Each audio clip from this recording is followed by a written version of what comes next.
जीती चली आई हैं। तो ऐसी 4 औरतें एक एडवेंचर ट्रिप पर निकलती हैं और कैसे उनका पूरा जीवन बदलता है, उसकी कहानी है ये। तो बाकी तो ट्रेलर देखकर आप लोगों को काफ़ी कुछ अंदाज़ा लगा ही होगा, लेकिन बहुत मज़ेदार ढंग से कही गई कहानी है। रिश्तों की कहानी है, लेकिन बहुत मज़ेदार ढंग से कही गई कहानी है। और बाकी आगे आप लोग जो भी सवाल पूछना चाहें, बात करना चाहें। Thank you.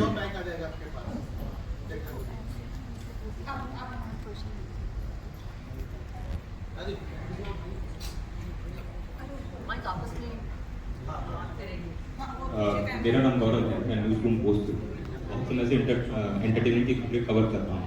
सबसे पहले आपसे जो डायरेक्टर हैं कमल जी, आपसे जानना चाहूँगा कि आज के समय में बहुत सी रिपोर्ट्स हैं जो कहती हैं कि जो सिनेमा घर है, बॉक्स ऑफिस जो है, वहाँ पर लार्जर देन लाइफ जो है वो सिनेमा चलता है। वहाँ पर वो सिनेमा चलता है जो मास ऑडियंस को जो है बॉयकॉट चलता है, जो बॉयकॉट ट्रेंड चलता है, वो कोई एक लोग है, एक वर्ग है वो करता है। मैं थोड़ा सा जानना चाहूँगा ऐसा कौन सा पैमाना उनके पास है जिससे वो ये तय करती हैं कि बॉयकॉट जो है वो कोई एक गैंग करती है या कोई एक वर्ग करता है। आपने सैफ्रॉन कलर का नाम भी किया था, जिक्र किया था, उसके बारे में भी आपसे जानना। ठीक है, आपके पहले सवाल का जवाब देता हूँ कि पहली बात ये कि लार्जर देन लाइफ सिनेमा और रियल सिनेमा दोनों सिनेमा की दुनिया में अपनी पहचान बनाई है। ऐसा नहीं है कि जो रियल सिनेमा है वो मजेदार नहीं हो सकता, इंटरेस्टिंग नहीं हो सकता। और इसकी मॉस अपीलिंग इसलिए भी बहुत है क्योंकि ये उन महिलाओं की कहानी कह रही है जिनको आज तक हाशिए पर रखा गया है और आज तक जिनके बारे में जो थैंकलेस लाइफ अपनी जीती चली आई है और जिनके बारे में कभी शिद्दत से बहुत सेंसिबल होकर खुद के घर के लोगों ने ही कभी सोचा नहीं है। तो ये कहानी उन औरतों के बारे में है और उनके जीवन के कुछ सपनों की कहानी ये कहती है।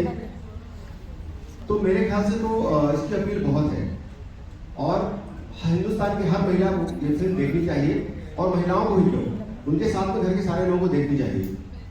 तो उनको जरूर कहीं ना कहीं जो है ना उनके दिल को बात छुएगी, मेरा विश्वास है इस फिल्म के साथ।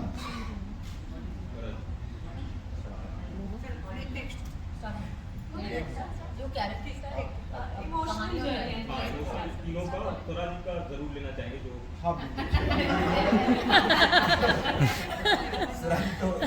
इतनी मोहब्बत मत करो ना सोना जैसे। काफी आप लोगों के प्यार ने मेरे करियर को उजागर किया हुआ है। अपने मन से बात रखते हैं ना इसीलिए। So इस फिल्म में मैं I'm playing the character of Neha, जो बहुत ही आइसोलेटेड है उसकी जिंदगी में। She's isolated from her husband, she's isolated from her in-laws, her parents, her yaars, her child, and from herself. मैंने always ऐसे characters play किए हैं जो एक urban setting में हो। तो ये पहली बार मुझे मौका मिला to play a character which was about a housewife from a small town. So I really loved the script the first time I heard it. I think Kamsa has written a very empathetic and nuanced script, and I connected with Neha immediately because I think हम सब अपने आप को कहीं ना कहीं जब life चल रही है ना, अडल्टिंग चल रही है, हम अपने आप को भूल जाते हैं और आपके यार जो हैं वही होते हैं जो आपको याद दिला देते हैं कि आप क्या हो, कितनी खूबसूरत हो, आपका दिल कितना खूबसूरत है। So for me that is what I connected with in this film. Hi, Pooja. My question is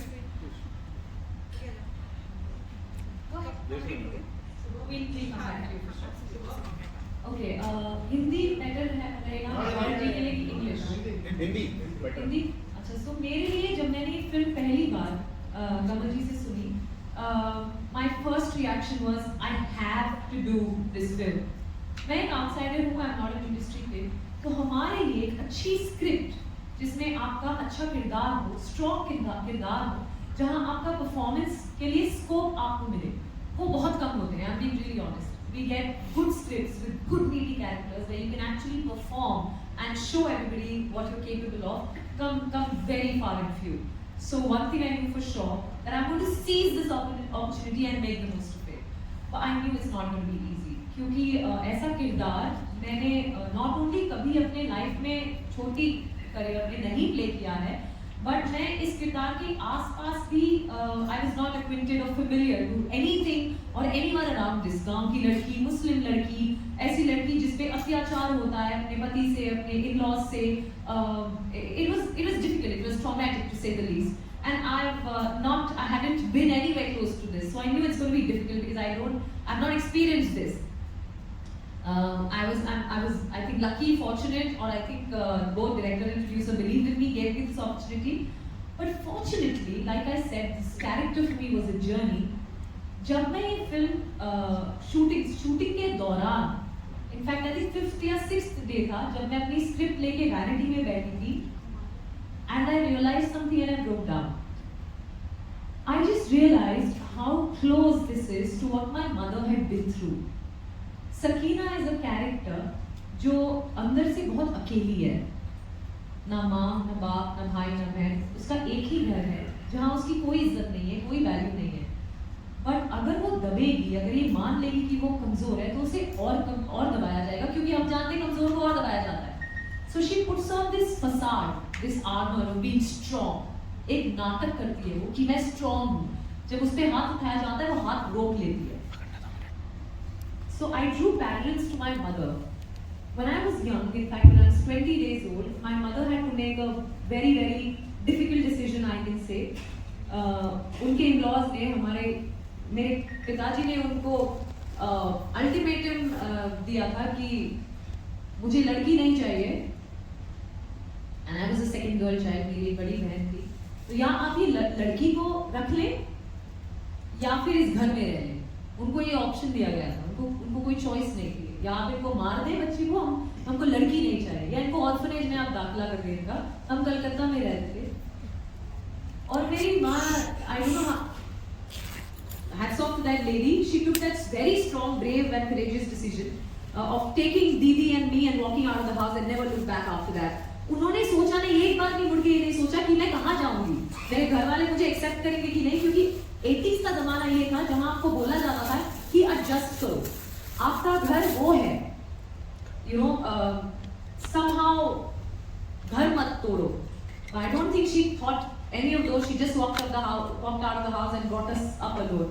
And I think Sakina के द्वारा, but Sakina is not able to be that strong and take that decision of going out of the house. That's when I broke down and realized how powerful and brave my mom's decision was. So for me, this was a very, very cathartic journey of understanding my mother's sacrifices that she's made for us kids. That's what brought me very, very close to this character Sakina. And I have played Sakina from literally every fiber of my body, because इतने empathy से कमल sir ने script लिखी है that there are so many layers and so many beautiful relatable layers. ये actually गांव की लड़कियों की कहानी है. I'm telling you, everybody will be able to relate to all of these characters at some level. That's my guarantee. So Sakina for me is not only a character. Jahan Char is not only a movie for me, and I'm really saying this, and I really mean it. That for me it's been a journey, and it's been a beautiful, very, very satisfying journey, and I can't be thankful and more grateful to both of you for this, and for these wonderful girls, Meher, we are missing today, for being a part and giving me such a beautiful journey and such amazing memorable experiences. It's really helped me as an individual, as an actor, and I'll always be grateful. So thank you so much. आप देखें और आप please support me. Thank you. Hi, ma'am. I was supposed to go next. We'll finish with hers. 2 questions he has for her, and then we'll come to you, and then we'll come to you. Sure. But आप अगर जल्दी में आप जरूर पूछने पाएंगे, मैं wait करूंगी। I'll answer this question now. You can go ahead. Go ahead. No. I actually had one question for her and for you, but because she said we'll come to you after. आप wait करोगे, मैं हाथ मिलाऊंगा। मैं दोबारा repeat नहीं करूंगी इन्होंने जो फिल्म के बारे में कहा। एक छोटी सी बात कहूंगी कि मैंने जब स्क्रिप्ट पढ़ी मुझे विश्वास नहीं हुआ कि एक आदमी ने लिखी है इतनी सहानुभूति से, इतनी बारीक तरीके से, इतने सटीक तरीके से महिलाओं का जो वैवाहिक जीवन का अनुभव होता है वो इतने खूबसूरती से, इतने मॉड्यूल रूप से इन्होंने कैप्चर किया है, और इतनी जानकारी के साथ। जानकारी जब मैं कहती हूँ, मैं फिजिकल इन्फॉर्मेशन की बात नहीं कर रही हूँ, मैं भावनात्मक जानकारी की बात कर रही हूँ, इतनी भावनात्मक जानकारी से कमल जी ने ये किरदार रचे हैं, ये दुनिया रची है, ये सीन लिखे हैं कि मुझे विश्वास नहीं हुआ कि ये एक पति लिख रहे हैं। और यही खूबसूरत चीज़ है।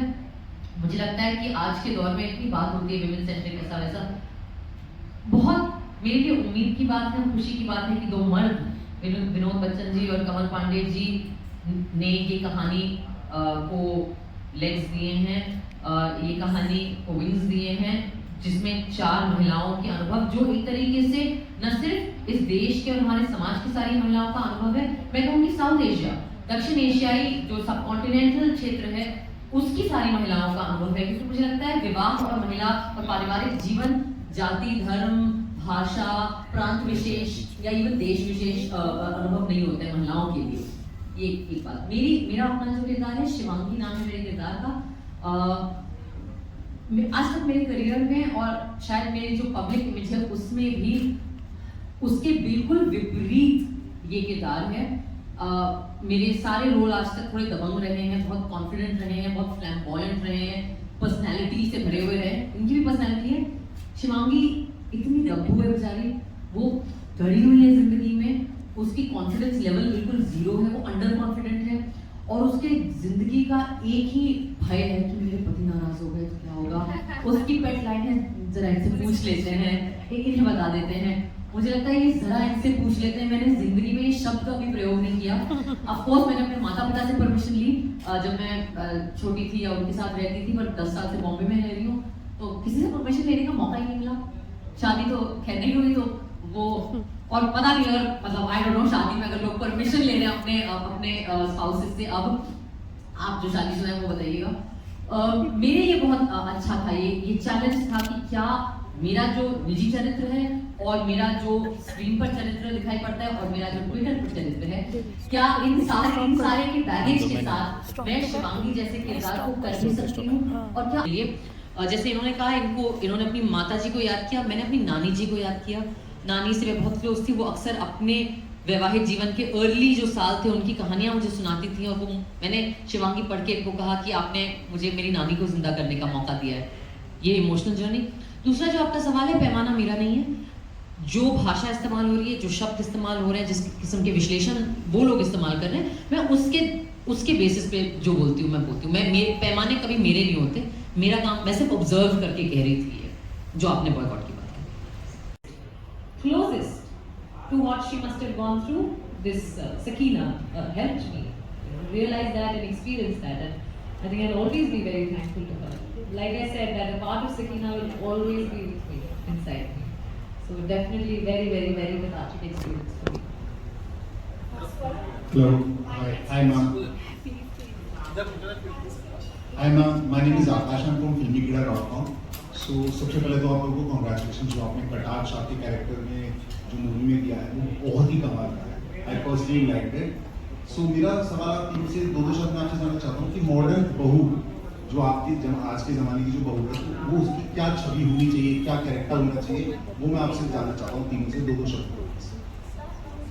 स्टार्टिंग फ्रॉम सोराना ऑफ कोर्स।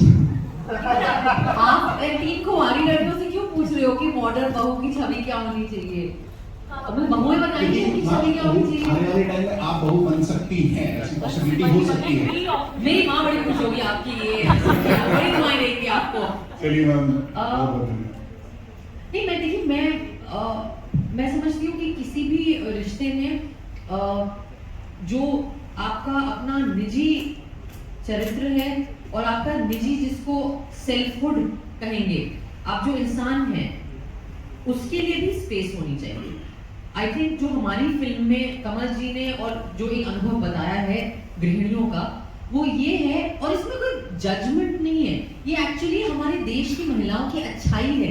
वो उनकी उनका दिल बहुत बड़ा होता है मुझे लगता है, और जिस किस्म के संस्कार हम देते हैं लड़कियों को कि अच्छे रहो, सेवा करो, ख्याल रखो, जिम्मेदारी लो दूसरों की, कभी अपनी नहीं। हमेशा सारे जो संस्कार गर्ल चिल्ड्रन को मिलते हैं वो होता है कि बाहर की तरफ आप अपना सारा एनर्जी, अपना सारा एफर्ट बाहर की तरफ देते रहो। तो और चूंकि सिंसियरली एक सच्चाई के साथ मुझे लगता है कि मतलब ऑफ कोर्स ये आप ऐसे स्वीपिंग स्टेटमेंट नहीं दे सकते, लेकिन लार्जली स्पीकिंग औरतें जो होती हैं वहाँ उनका बड़ा, माएँ पत्नियाँ, उनका दिल बहुत बड़ा होता है। तो आई थिंक, और एक चीज़ मैंने ये अपने आसपास जो अपनी फैमिली में पाया है, तो मुझे लगता है वो अपने ऑनेस्टनेस में, अपने डिवोशन में, सेवा भाव में खुद को भूल जाते हैं। तो मुझे लगता है किसी भी रिश्ते में आपके लिए भी जगह होनी चाहिए, एंड आई थिंक कि वो अंडरस्टैंडिंग हर गाँव, हर मोहल्ले की ये कहानी है। मैं कोई भी फिल्म बनाने से पहले उसको खुद एनालिसिस करता हूँ, क्या ये कहानी मेरे घर में कोई घटी है, मेरे मोहल्ले में कोई घटी है या दिख रही है। I have a full confidence of this film. जैसे मेरी प्रीवियसली फिल्में रही हैं, जैसे शादी में ज़रूर आना, आप लोगों ने थंडरबर्ड्स मूवी भी देखी होगी, गिनी रेड सनी। तो मैं समाज के किसी न किसी पहलू को लेकर सच्चाई दिखाने की कोशिश करता हूँ। ये मेरी सभी फिल्मों में रहा है। ये फिल्म वाकई में इस देश में हर महिला को देखनी चाहिए। That's why I put in 75 rupees ticket, क्योंकि बहुत बार क्या होता है, हम लोग जाके फिल्म देख आते हैं दोस्तों के साथ, महिलाएं बेचारी फिल्में नहीं देख पाती, उनके पास उतनी स्थिति भी नहीं होती। देश की सभी महिलाओं से रिक्वेस्ट करूँगा, कुछ भी करिए, आप ये फिल्म देखिए, आपको अपना जीवन इसमें दिखेगा। और मैं कि जितनी लाइफ या जितनी सेक्रीफाइस महिलाएं करती हैं, दुनिया में शायद कोई नहीं कर सकता है। इन महिलाओं में पूरा ब्रह्मांड छुपा हुआ है, सारी दुनिया छुपी हुई है, उसे हमें देखने की मर्दों को बहुत ज़रूरत है।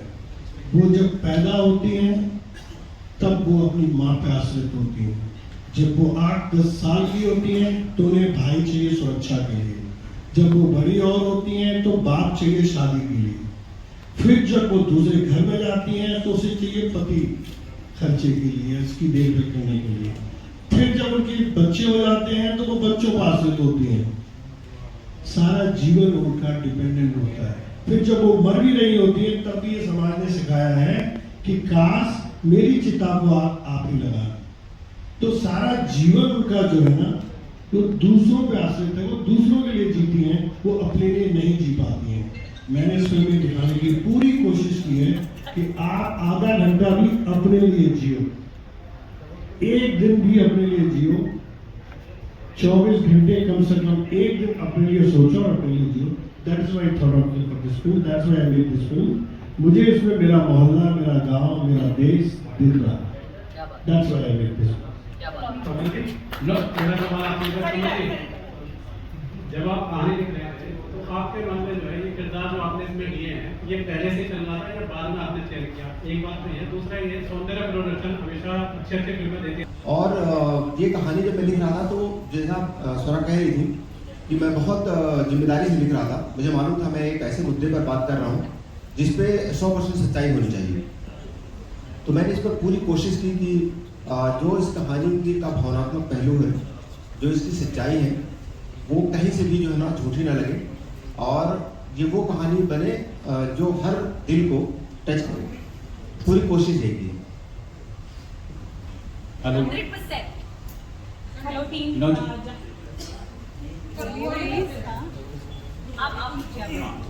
विनोद जी,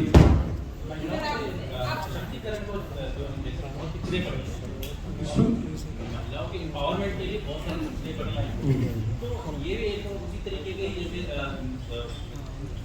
बुलाया जाता है। कौन सी फिल्म में आपने महिला प्रधान फिल्म देखी है, मुझे बताइए। बहुत सारे अच्छे आए हैं ऐसे। महिलाओं को फिल्मों में हीरोइन को सिर्फ डांस करने के लिए, उनकी ब्यूटी स्पॉट को दिखाने के लिए फिल्में बनती है। महिला प्रधान आज तक कोई ऐसी फिल्म बनी नहीं है, बहुत कम बनी है। एक थी तनुवर्ष मनु, जो पूरे हिंदुस्तान ने नहीं पूरे वर्ल्ड ने देखी उस फिल्म को, उसमें कुछ सच्चाई थी। फिर मैंने एक फिल्म बनाई शादी में जरूर आना, उसमें भी एक लड़की जो कहती कि मैं शादी के बाद भी पढ़ना चाहती हूँ, क्या आप मुझे अलाउ करेंगे, वो भी एक महिला प्रधान फिल्म थी। तो फिल्म समाज में हर तरीके की चीजें हैं जो महिलाओं के तो बाद 50% पॉपुलेटिव, हमारे हिंदुस्तान में 150 करोड़ पब्लिक है, 50% महिलाएं हैं। तो कितनी फिल्में महिलाओं पर बनी है? 4, 5, 2, 3। सच्चाई वाली फिल्में कहाँ बनी है? आप बताइए कौन सी फिल्म आपने देखी है लास्ट 5 साल में जो महिला प्रधान फिल्म है जिसमें हम कह सकते हैं वो सच्चाई है। नाम लेना तो ठीक नहीं नहीं, मैं वही कह रहा हूँ, क्या होता है ना, महिलाएं भी बहुत तरीके की है, कॉर्पोरेट वर्ल्ड में महिलाएं हैं। मेरा क्वेश्चन ये है कि कोई भी मूवी नकली सेट पे जो आ रही है उनके साथ पॉजिटिव और नेगेटिव दोनों चीज़ पैरेलल चल रही है। इस मूवी के साथ भी जैसे इसका ट्रेलर लॉन्च हुआ था तो कुछ लोगों ने बोला कि महिलाओं को बिगाड़ने वाली जो पूरी स्क्रीन प्ले करने की कोशिश की जा रही है, क्या हमेशा लड़कियों के साथ ऐसे, अगर लड़कियां ट्रिप पर जा रही हैं और वो एंजॉय करना चाह रही हैं, अपने अंदर के स्ट्रेस को कम करना चाह रही हैं और इस तरह की मूवी अगर बन रही है तो जो लोग इस तरह की चीज़ें बोल रहे हैं कि महिलाओं को बिगाड़ने की कोशिश है, अगर इस तरह की मूवी आएगी तो समाज की महिलाएं बिगड़ेंगी और अपने घर के अंदर इस तरह की चीज़ें शुरू कर देंगी, ऐसे लोगों को आप 3 लोग जो यहाँ पर बैठे हैं, चौथा यहाँ पर गायब है, तो आप लोगों से मैं जानना चाहूँगी क्या जवाब देना चाहेंगे? आपने लिखे इसको क्यों बिगाड़ रहे हो महिलाओं को? देखो, लोगों का काम है कहना, वो कहते हैं, हमारा काम है समाज का आईना। हम नेता नहीं हैं, हम भाषण नहीं दे सकते हैं, हम अपनी फीलिंग्स को, जो समाज में घट रही है घटनाएं, उस फीलिंग्स को हम पर्दे पे लोगों को दिखा के बता सकते हैं, देखो ये वास्तविकता है, तो ये सच्चाई है और सच्चाई की तरह से ही फिल्म देखिए। महिला और पुरुष ये जीवन के 2 अंग हैं, 2 चीजें हैं, इनके बगैर दो एक दूसरे से अलग नहीं किया जा सकता है। लेकिन इसका मतलब ये भी नहीं है कि महिलाएं दबी हुई रहे सारा जीवन और पुरुष हमेशा अपने तरीके से सोचे। उनको भी थोड़ा सा टाइम दीजिए, उनको भी थोड़ा सोचने दीजिए, उनके भी ड्रीम को फुलफिल होने दीजिए। आखिर वो तो मैंने आपको बता दिया कि लाइफ में कि सारा जीवन उनका डिपेंडेंट है, जन्म से लेकर के मृत्यु तक वो डिपेंडेंट है। तो थोड़ा सा उनको, उनके लिए इज्जत दीजिए, उनके लिए सम्मान दीजिए। वो सम्मान के हकदार है, वो हमारी माँ है, वो हमारी बहनें हैं। और मेरे लिए हिंदी सिनेमा इज सिनेमा, हमारे लिए बॉलीवुड नहीं है। हमारे लिए बहन और सिस्टर में बहुत डिफरेंस होगा, आप कभी सोच के देखिए। हमारे लिए माताजी और मॉम में बहुत डिफरेंस होगा हमारे सिनेमा में। हमारे लिए पिताजी और डैड बहुत डिफरेंस होगा। ये जब इन 4-5 वर्ड को सोच लोगी तो आपको हिंदी सिनेमा के बारे में पता चल जाएगा और बॉलीवुड के बारे में पता चल जाएगा। और जस्ट सॉरी, चूंकि आपने बिगड़ने की बात की, बहुत सही कहा कि जब वीरे दी वेडिंग आई थी, यही इल्जाम वीरे दी वेडिंग पे भी लगा था। तो मुझे सवाल वापस पूछना है दर्शकों से कि यार, आपको अगर महिलाएं थोड़ा एंजॉय करती हुई दिख जाए, अपनी जिंदगी जीती हुई दिख जाए, एक पार्टी करती हुई दिख जाए, तो आप ये क्या बिगड़ रहा है? ये यही मानसिकता है ना कि आपको लगता है कि आपका समाज टिका हुआ है महिलाओं को कंट्रोल करने में, उनके शरीर को कंट्रोल करने में, उनकी चॉइसेस को कंट्रोल करने में, उनके वो अपनी रहन सहन का ढंग, कपड़े पहनना, क्या वो खाती हैं, किससे मोहब्बत करती हैं, किससे शादी करती हैं। सो ये जो मानसिकता है ना सर, ये जो मानसिकता है, ये हम चैलेंज भी नहीं कर रहे हैं, हम इसी मानसिकता की दुनिया की कहानी बता रहे हैं। इस फिल्म माइक भी खुश नहीं है, औरतें ज्यादा बोल रही हैं। इस फिल्म में एक्चुअली कोई झंडा, पर्चा, मोर्चा कुछ नहीं है। ये बिल्कुल स्वरा भास्कर टाइप की फिल्म नहीं है। ये विनोद बच्चन और कमल पांडे जी और शिखा बाकी लोगों वाली, ये कहानी है, ये एक खूबसूरत कहानी है। और 100 साल से जब आपके नायक और जब आपके पुरुष किरदार यही काम कर रहे थे, सिगरेट पी रहे थे, गाली दे रहे थे, दिल तोड़वा रहे थे, वायलेंस कर रहे थे, या कंफ्यूज थे, या एंग्स्टी थे, एंग्री यंग मैन, मतलब हमारे एक पूरा दौर एंग्री यंग मैन, तब किसी को दिक्कत नहीं हुई। भाई, आपकी हीरोइन कंफ्यूज हो गई थोड़ा तो हो बिगाड़, समाज ही बिगड़ रहा है और पुरुषों के हक छिन जाएंगे, ऐसा नहीं है। और दूसरी चीज, I just feel and I will say it very quickly, मुझे लगता है ये आइडिया कि अगर एक वर्ग बराबरी मांगे या बराबरी पे आ जाए तो दूसरा वर्ग नीचे चले जाएगा, दैट्स नॉट ट्रू। हमें समाज को एक वर्टिकल लाइन, हायरार्किकल नहीं देखना चाहिए, हमें हॉरिजॉन्टल लाइन की तरह देखना चाहिए कि सारे वर्ग एक लेवल पे आ जाए। I feel and I think उसका स्पेस पॉसिबल है। Hello everybody, first of all you guys are looking very beautiful today. Thank you finally, बहुत मेहनत करी हमारी टीम ने। Yes. So I'm Pooja Bharti from One News. I have a question for Swara for you. So हमने देखा है कि हर क्षेत्र में महिलाएं कमाल कर रही हैं, outstanding all women are. So how Hindi cinema has changed for women through years? For women, years. For women through years. सालों से कैसे हिंदी सिनेमा महिलाओं के लिए बदल रहा है? नहीं, मुझे लगता है सबसे बड़ा बदलाव ये है कि जो कि मैंने अभी जिसका जिक्र किया कि अब आपको हमेशा महिला किरदार ज्यादातर ब्लैक एंड व्हाइट में दिखते थे, या तो हीरोइन जो बिल्कुल पवित्र है, बिल्कुल देवी का एक अलग रूप है, या वैम्प जो बिल्कुल ही वैश्या है और सारे अवगुण और तामसिक के जो गुण है वो सब उसी के अंदर है, और एकदम बहुत ही बच्चलन और हर किस्म की बुरी चीज है। और धीरे धीरे पुरुष के लिए वो ग्रे का स्पेस जो था वो सिर्फ आपके पुरुष किरदार के लिए था। पिछले 10 साल में आपने देखा है कि वो जो ग्रे का स्पेस है जो हर इंसान के अंदर होता है, हाँ, आप अपने लिव्ड रियलिटी, अपना जो लिव्ड अनुभव है, कोई भी पूरी तरह से अच्छा नहीं होता और पूरी तरह से बुरा नहीं होता। वो सिर्फ मतलब भगवान ही पूरी तरह से सारे गुणों के साथ हो सकते हैं, इंसान नहीं होता है। तो आई थिंक कि वो जो ग्रे का स्पेस है जिसपे वर्चस्व पुरुषों का था इतने सालों से, मैं सिर्फ फिल्मों की बात कर रही हूँ, हमारी फिल्मों ने पिछले 10 सालों में वो जगह दी है महिलाओं को, and that's the biggest change, and that change has happened because कैमरे के पीछे भी ज्यादा महिलाएं आई हैं, एंड बिकॉज आपकी जैसी महिलाएं जो दर्शक हैं और आपने अपनी आवाज उठाई है by social media, by the reviews you are writing, by your Twitter comments, by किसी के हेलो, ये यू नो व्हाटएवर, जो so that I think is the process, and that's the biggest change. I think the biggest change also that has happened is that the men in the room have taken notice of this and allowed that space and that conversation and that, without it being such a stressful thing or conflicted thing. And those films of work. Every time they are working. It's very important for films like Veere Di Wedding and Jahan Chaliya to make money. Yes. Because then a person like Vinod Bachchan, तो ये बेचारे काफी ये फिर भी थोड़े अच्छे हैं, पर एक नॉर्मल जो बिजनेसमैन है उसे लगेगा कि हाँ, वो मुनाफा देखेंगे, उन्हें लगेगा कि देखो फिल्म काम कर रही है, सब्जेक्ट काम करे तो और बना सकते हैं। So that's why also it's important that these films make money. So it's a real big thing.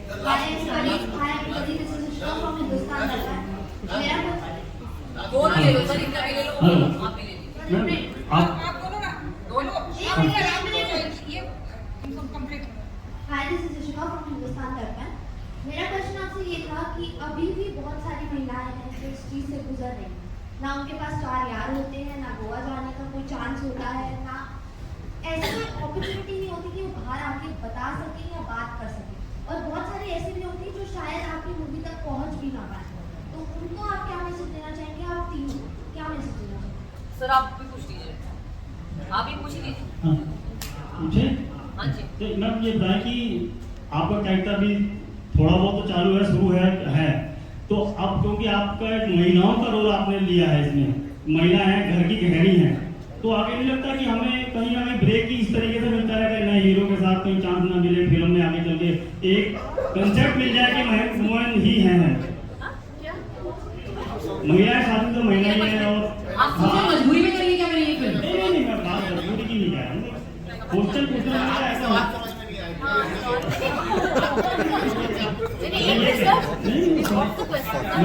मैं ये पूछ रहा हूँ कि रोल जो आप कर रही हैं कि ये महिला का रोल आप कर रही हैं, वुमेन्स हैं, शादीशुदा महिला का रोल कर रही हैं, कहीं और बाद में ये रहता है कि हमें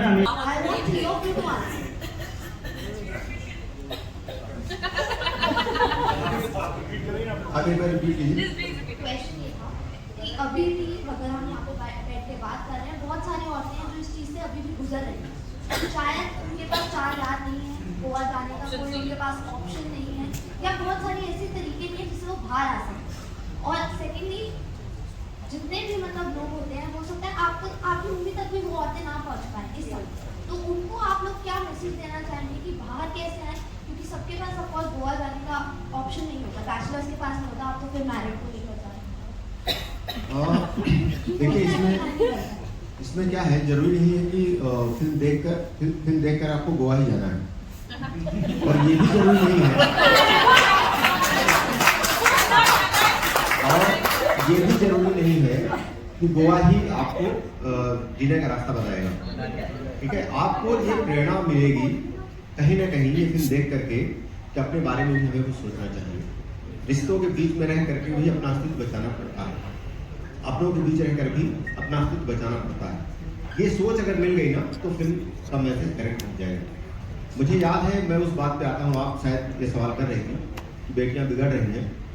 मुझे बहुत बहुत पहले, नहीं लोग कह रहे हैं, बहुत पहले की बात बता रहा हूँ मैं एक फैमिली में उस समय के लिए पीजी था, तो उनकी बेटी बाहर पढ़ने जाना चाहती थी, तो उनकी एक बुआ आई हुई थी घर में और वो बहुत हंगामा कर रही थी, बिगड़ जाएगी लड़की है वो, तुम क्या समझ रहे हो, यहाँ से इलाहाबाद से इतनी दूर कैसे जा सकती है।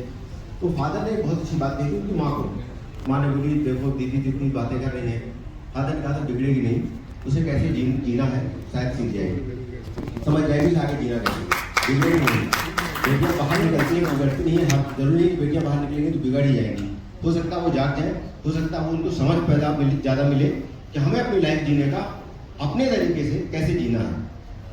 लड़की को हक होना चाहिए उसे अपनी लाइफ कैसे जीनी है, ये अधिकार मर्दों को नहीं मिलना चाहिए।